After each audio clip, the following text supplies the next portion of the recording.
التعديلات الدستورية دي في منتهى السوء، ومش هتخدم بناء دولة حديثة مدنية، بالعكس هتؤدي الى تكوين دولة دينية اسلامية. فاحنا من دورنا وواجبنا ان احنا نطلع بكل قوة ونقول ايه؟ لا، ارجوكم تقولوا لكل اصدقائكم قرايبكم كبير وصغير بعيد وقريب، يعني ليكم قرايب في الصعيد، قولوا لهم بالتليفونات كله يخرج يوم السبت ويقول لا.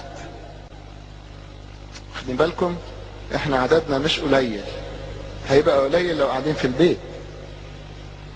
وانتوا عارفين من سن 18 اللي كمل 18 سنة في اول مارس من حقه يروح يدي صوته. الآن أنت تعترض على المادة الثانية من الدستور المصري التي تنص على أن التشريع أو الشريعة الإسلامية هي المصدر الرئيسي للتشريع في مصر. هل تقترح مثلا إضافة الديانة المسيحية؟ لا طبعا يا سيدي، لا بالعكس. ماذا تقترح؟ اقترح ان البند ده يتشخص. ليه؟ انا راجل علماني، انا بؤمن بعلمانية الدولة. طيب اذا كنا عايزين نطلع النهارده، اولا ايه خطورة المادة دي؟ اذا جيت تحاسب الاخوان تحت اي بند ان انتوا بتمزجوا الدين بالسياسة وعايزين تفرضوا الدين وتدخلوا الدين في السياسة وتحكموا بالدين مش بالسياسة، هيقول لك والله ما الدستور بتاعك بيقول كده. الدستور بتاعك انا ساتي الى الربط. انا راجل يا سيدي، انا راجل علماني، لا عايز دستور يجيب سيره الاسلام ولا المسيحيه ولا اي دين. طيب في هناك تسمع باحمد صبحي منصور زعيم من يسمون بالقرانيين، قبل يعني فتره اجرينا معه مقابله وطرح هذا الموضوع الماده الثانيه. هو وجهه نظره انه الماده الثانيه بنصها الحالي يجب ان تستبدل بمواثيق وعقود حقوق الانسان. هل توافق على هذا؟ طبعا توافق على هذا طبعا الكلام. طيب الآن من الناحية العملية أنت قبل قليل يعني تحدثت عن المادة الثانية وكذا، يعني كيف تؤثر هذه المادة عمليا على حياة الأقباط؟ يعني تتدخل في يعني حياتهم الشخصية، في قوانينهم، تعرف الأحوال الشخصية، مسائلهم الدينية. فيها حاجة أوحش من كده، وهي بها بتؤدي إلى حالة من النسيان والإهمال ل 15 مليون مصري. كيف؟ دستور بلد ما جابش سيرة ال 15 مليون بالغلط أو بالصح. هي مسألة يعني أنا لما أقرأ ده، لو أنا راجل أجنبي قاعد بره وبشوف دستور بلد بيقول إن الشريعة هي الإسلامية، أقول دي لازم بلد إسلامية كلها. طب ال 15 مليون دول راحوا فين؟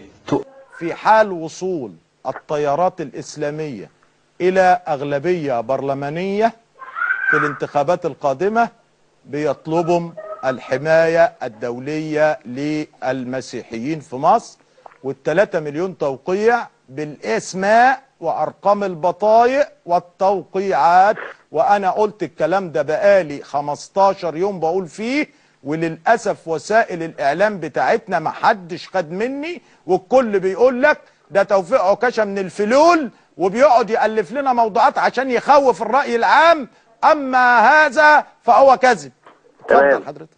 اللي انا بقول عليه حضرتك وانا محدد في كلامي ان هم اليوم بيذكروا لأول مرة هتافات يذكروا فيها يطلبوا من الولايات المتحدة الأمريكية خصيصا ودولة إسرائيل أو الكيان الإسرائيلي خصيصا بالاسم أن يأتوا لحماية الأقباط في مصر. وهذا شيء لهم أو هذا مؤشر خطير جدا جدا، أن شباب مصريين أيا كانوا مسلمين أو مسيحيين في مظاهرة سلمية يطلبون حماية إسرائيلية للأقباط في مصر. هذا هنا مكمن الخطورة. عموما سارت المسيرة من منطقة شبرا أو من شارع خلوصي بكل سلمية حتى وصلت إلى منطقة أحمد حلمي أو نفق أحمد حلمي. حدثت بعض المناوشات بين الشباب وبين مجموعة أخرى حينما كان يسب هؤلاء المتظاهرون الجيش والإخوان المسلمين والسلفيين وبشكل عام الإسلام بشكل كامل، أن هذه البلد بلدنا وهذه أرضنا وهم ضيوف علينا، ونفس المفردات التي أثارت بعض المسلمين فاشتبكوا معهم وحدثت بعض الاشتباكات. ورغم هذه الاشتباكات استمرت المسيرة مع بعض المناوشات استخدمت فيها طلقات نارية من جانب المتظاهرين، وأنا أحدد من جانب المتظاهرين. أيوة، ما أنا قلت يا أستاذ أحمد، ما أنا قلت كان معاهم فرد خرطوش. بالظبط، كان معاهم فرد خرطوش. أنا يعني هقول كلام غلط. تسمى المقروطة. تمام يا فندم. حتى وصلت المسيرة إلى منطقة إلى في شارع، وصلت في شارع الجلاء للمرة الأولى، والحمد لله أنها لم تسير في شارع رمسيس حتى لا يقوموا بتكسير مبنى جريدة الجمهورية اللي هو الجورنال اللي أنا أعمل فيه. وصارت للمرة الأولى في شارع الجلاء عند مبنى الأهرام، المبنى القديم للأهرام، وفجأة بدأوا يهتفوا ضد الإعلام المصري ويقولون إعلام فاسد وإعلام وإعلام مشوه، وقذفوا الأبواب ومداخل مبنى الأهرام القديم بالطوب والزجاجات وزجاجات البيبسي والزجاجات الغازية وكسروه تقريبا كله. ثم استمرت المسيرة حتى وصلت إلى مبنى رمسيس هيلتون. هناك تجمع عدد هائل جدا، كان سبق قبل دول مجموعة من الشباب وصلوا 500 واحد، هم دول اللي كانوا حوالي الساعة بالظبط 4:15، حوالي 500 واحد وصلوا قبل المسيرة الكبيرة، وهم دول اللي كانوا بيضربوا طوب على عساكر الجيش. عساكر الجيش كانوا سلميين تماما معاهم ولم يتعدوا عليهم. حينما وصلت المسيرة كاملة إلى قرب مبنى التلفزيون وهذه الآلاف الهادرة، بدأت طلقات رصاص تخرج من بنادق سريعة الطلقات، وبعضها بطيء الطلقات وفرد خرطوش ومخروطات، وظهرت وأنا شفت أسلحة بيضاء وسنج وزجاجات مولوتوف، وبدأوا يضربون بكل قسوة ناحية أي عسكري أو أي مجند يرتدي زي الجيش، الزي المموه أو زي الشرطة، الزي الأسود، أيا كان مين. وقاموا في طريقهم بإحراق أكثر من 10 سيارات وتقريبا 3 كشكات من الأكشاك الباعة الجائلين اللي في الشارع، واللي هم أكشاك الجرايد والكتب، قريبا أو أما قبل منطقة جريدة الأهرام. أنا عايز أقول لحضرتك يعني كان هناك نية مبيتة للتصادم مع الجيش. الشباب يسمون مسيرة اليوم هي مسيرة الغضب، وكلمة الغضب لديهم تعني الثأر لما حدث لهم، ويعتبرونه ثأرا شخصيا لما حدث لهم يوم الخميس الماضي حينما منعت قوات الجيش اخواننا الأقباط من الاعتصام امام مسبيرو وتعطيل حركة المرور وايقاف منطقة وسط طيب البلد. وانت تعليقك ايه على الكنيسة اللي اتحرقت قبل كده ودور العبادة اللي تتعرض للانتهاك؟ اسمح لي انا مبدئيا احنا نتكلم من حق كل قبطي وكل مصري ان يؤدي عباداته وصلواته. موضوع الماريناب او قرية الماريناب كان يمكن حله بسهولة، كل انسان له حق العبادة، كان يمكن بسهولة جدا بدلا من تزوير اوراق ايا كان، كما قال المحافظ انهم قاموا بتزوير اوراق لاعطاء صفة شرعية لهذا المبنى ليتحول كنيسة او غيره. كان يمكن التقدم من هؤلاء الاخوة الافضل بطلب لانشاء كنيسة. يا استاذ احمد بلاش دي، الكنيسة اللي كانت من 7 شهور اللي هي اسمها والله نسيت اسمها، القديسين، لا الثانية اللي بعد امبابة، أطفيح، كنيسة أطفيح اللي حرقوها وهدوها.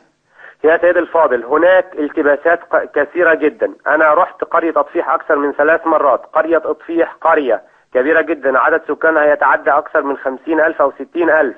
هناك مظاهر دينية متشددة جدا. المسلمون في هذه القرية جميعا ملتحون وعلى كل مبانيهم شعارات دينية وإسلامية، وكذلك المسيحيون يرتدون أزياء مسيحية تدل عليهم. يبدو أنهم هناك متحزبون كل الناحية الآخر.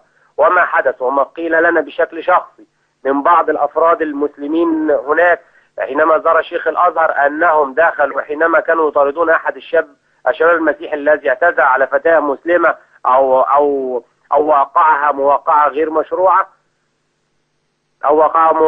مشروعة حاولوا مطارده فدخل الكنيسة. حينما دخلوا الكنيسة وجدوا أشياء وأحجبة وأوراق وكشوف بأسماء فتيات وبنات مسلمين ومسلمات وهكذا. هذا ما أدى بهم إلى أن يقوم بهدم الكنيسة. الكنيسة كانت موجودة طول عمرها في أطفيح. أستاذ أحمد شكرا يا فندم. متشكرين يا فندم، شكرا.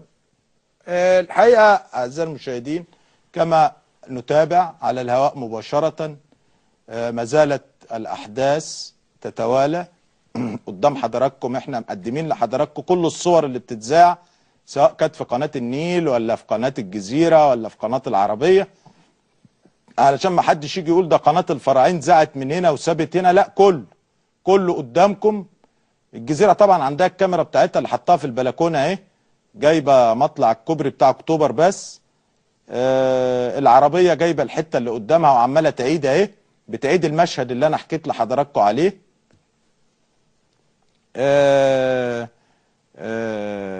الحقيقة يعني كما نرى هذه الأوضاع، وزير الصحة بيقول إن في 19 قتيل و183 مصاب في أحداث مسبيرو. إلى الآن لم يتم كشف الهوية عنهم.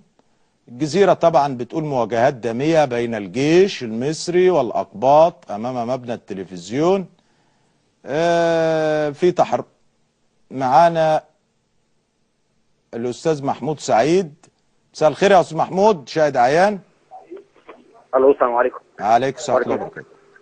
يا فندم، اتفضل. حضرتك، انا بس عايز ابدا بالايه اللي ربنا قال فيها اللي تسمعوا اذ جاءكم صاصة بنبأ مستبينه ان تصيبوا قوما بجهاله فتصبحوا على ما فعلتم نادمين. ايوه. فتصبحوا على ما فعلتم نادمين. نعم. نادمين. اتفضل. فندم، من كام يوم انا اساسا ماليش اي نشاطات حزبيه ولا الكلام ده كله. كنت مشترك في الثوره، بس بعد كده دخلت مع دكتور فاروق الباز ممر التنميه لان ده واجبنا. فانا واجبنا اللي احنا نبني البلد دي. لقيت البيل اللي حضرتك اتكلمت عليه من يومين بتاع الاستريتيز، بعت لي ان انا اشتركت معاهم في الحزب رغم ان انا ولا قدمت اي حاجه. هو خد الرقم بتاعي لان انا مرشد سياحي من النقابه وضمني معاه. حزب ايه؟ حزب المصريين الاحرار. بتاع الحزب، حزب نجيب. ايوه. طب وانت ايه اللي وداك عند نجيب يا عم؟ يا فندم، انا والله العظيم ما ليا الشرف، مش عشان حاجه. انا من شبرا ومفيش فرق، انت عارف، المسلمين والمسيحيين. انت عندك الدكتور رفائيل بولس يا فندم. انا ماليش دعوه. ما كنت تروح للدكتور رفائيل بولس يا فندم. انا في ممر التنميه، انا اللي واجبي واللي هشتغل عليه. احنا عملنا الثوره دي عشان نغير البلد. احنا دلوقتي اللي المفروض نعمله ان احنا ننمي البلد مش نخرب البلد. ما علينا. هو بعت لي النهارده رساله الساعه 12: مصريين لازم تشتركوا النهارده في المظاهرات اللي واقفه الاحتجاجيه. طبعا هو عنده هنا مقر في شارع شبرا عند المحافظه الحي الساحل. يعني حزب المصريين الاحرار بتاع نجيب. يا فندم ايوه. وانا الكلام ده على مسؤوليتك يا استاذ. يا فندم، انا اسمي محمود سعيد محمد السيد، مرشد سياحي. ممكن حضرتك لو انا غلطان حاسبوني يا جماعه، بس والله العظيم انا ما بتجاوز على الراجل ده او ما باجيش عليه. الرقم اللي بعته لي انا ممكن اقوله دلوقتي. اقول 018 456 374. هو ده اللي بعت لك الرساله؟ يا فندم، هي اسمها مريان اللي بتبعت. مريان على طول مريان. على طول بيبعتوا وانا بتهرب منهم كل مره. تعالى في مش عارف مؤتمر عندنا، مش عارف ايه الكلام ده كله. انا بتهرب منهم لان انا يعني مش ماليش بالكلام ده، يعني ماليش دعوه بالكلام ده. ليه؟ لان انا عارف هو. وبعدين السياحه حالها وقف يا فندم. ربنا اعلم ان احنا في ناس مرشدين والله العظيم، والله كمان مره بايعين عفش بيتهم. انا اخويا الكبير برضه مرشد سياحي، يمكن انا اعزب مش هتفرق معايا، لكن اخويا اللي اكبر مني ده مش عايز اقول لك الحاله عامله ازاي. المرشدين 16000 مرشد عاملين ازاي. بس احنا بنقول البلد هتتغير للاحسن، يعني احنا كل ده صابرين، بس ما ينفعش اللي بيحصل. يعني انا برضو بحمل المجلس العسكري زي ما حضرتك قلت، انا بحملهم مسؤوليه. لما واحده زي الهادم اللي اسمها اسماء محفوظ قاعده فاضيه وتقول مجلس شباشب ومجلس مش عارف ايه، انا النقطه الفاصله والخط الاحمر يا جماعه، يعني واطيعوا الله واطيعوا رسوله واولي الامر منكم. دولت اولي الامر دلوقتي، صح ولا لا يا دكتور؟ مظبوط. فما ينفعش ان احنا نتعدى على الناس دي. انا عايز اسالها سؤال، لو هي محترمه ترد عليا دلوقتي، والدها اللي في البيت ينفع تيجي في يوم تقول له كده؟ تقول له انت مجلس، انت راجل شبشب، ولا الكلام الادب؟ يا جماعه في احترام. الناس دي ضحت عشاننا.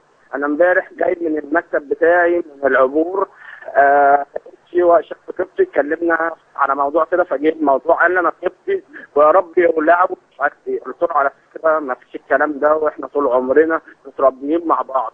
قال لي لا ما شفتش هم بيعملوا ايه، والكنائس اللي بتولع دي هم عارفين والكلام ده كله. يا فندم دكتور توفيق طولت، يعني الناس بتشحن زي ما حضرتك بتقول، وانا لسه بقول يا جماعه انت كلامك صح، واحنا وصلنا دلوقتي لمرحله اللي احنا بنخون اي حد. بيطلعوا يخونوا حضرتك، بيطلعوا يخونوا مش عارف مين ومين ومين. طب ما يشوفوا التانيين اللي كانوا بيطبلوا للنظام يا ودلوقتي عم